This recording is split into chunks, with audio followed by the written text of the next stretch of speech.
शिक्षकांच्या सेवाविषयक आर्थिक मागण्यांच्या संबंधाने केंद्र आणि राज्य शासनाचे धोरण नकारात्मक आहे। स्थानिक स्वराज्य संस्थांच्या प्राथमिक शाळा विद्यार्थी आणि शिक्षकांच्या प्रश्नांच्या सोडवणुकीकरता अमरावती जिल्हाधिकारी यांना शिक्षक समितीच्या शिष्टमंडळाने 27 मागण्यांचे निवेदन दिले। प्रमुख मागण्या शिक्षण सेवक योजना बंद करून नियमित शिक्षक म्हणून नियुक्ती द्यावी। सध्या प्राथमिक शिक्षण सेवकांना दरमहा 6,000 रुपये मानधन दिले जाते, त्यात वाढ करून दरमहा 25,000 रुपये मानधन मिळावे। बक्षीस समितीच्या अहवालाचा दुसरा खंड जाहीर करून प्राथमिक शिक्षकांच्या वेतन त्रुटी दूर कराव्यात। त्रिस्तरीय वेतन श्रेणीत होणारे नुकसान लक्षात घेऊन शिक्षकेतर कर्मचाऱ्यांप्रमाणे शिक्षकांनाही 10, 20, 30 वर्षांच्या सेवांतर्गत आश्वासित प्रगती योजनांचा लाभ मिळावा। स्थानिक स्वराज्य संस्थांच्या शिक्षकांना निवड श्रेणीचा कोणताही लाभ मिळत नसल्याने निवड श्रेणीसाठीची 20% जाचक अट रद्द करावी। मनपा नपा शिक्षकांच्या वेतनासाठी शासनानेच 100% अनुदान द्यावे। नगरपालिका महानगरपालिका शिक्षकांना राज्यात अजूनही अनेक ठिकाणी 7व्या वेतन आयोगानुसार लाभ मिळालेला नाही, याबाबत अंमलबजावणी आदेश काढावेत। जिल्हा परिषद शिक्षकांच्या जिल्हांतर्गत बदली धोरणाबाबत सर्वंकष विचार करून धोरणात्मक निर्णय घ्यावा।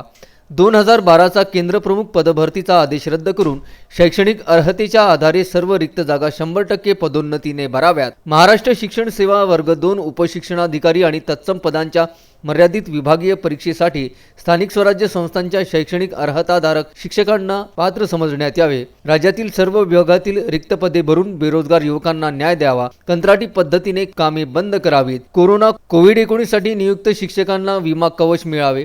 तसेच ग्रीष्मकालीन सुट्टी काळात कोरोना कर्तव्य काळासाठी बदली अर्जित रजा मिळाव्यात, अशा मागण्या करण्यात आल्या। यावेळी शिक्षक समितीचे सर्व पदाधिकारी उपस्थित होते। आणि मागण्यांची पूर्तता झाली नाही तर समोरचं पाऊल काय असणार आपल्या संघटनेचं? सरकारी निमसरकारी कर्मचारी शिक्षक संघटना समन्वय समितीच्या सोबत महाराष्ट्र राज्य प्राथमिक शिक्षक समिती जिल्हा अमरावतीच्या वतीनं आज या देशव्यापी संपामध्ये आम्ही सहभागी आहोत।